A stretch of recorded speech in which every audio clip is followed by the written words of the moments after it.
আমি শুনেছি সেদিন তুমি সাগরের ঢেউয়ে চেপে নীল জল দিগন্ত ছুঁয়ে এসেছো। আমি শুনেছি সেদিন তুমি নোনা বালি তীর ধরে বহুদূর বহুদূর হেঁটে এসেছো। আমি কখনো যাইনি জলে, কখনো ভাসিনি জোয়ারের সমুদ্র, উত্তাল সমুদ্র, চোখ ডানা মেলা গাং চিলে। আবার যেদিন তুমি সমুদ্র স্নানে যাবে, আমাকেও সাথে নিও।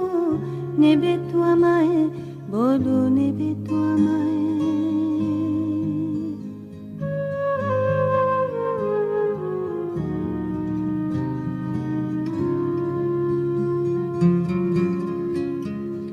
আমি শুনেছি সেদিন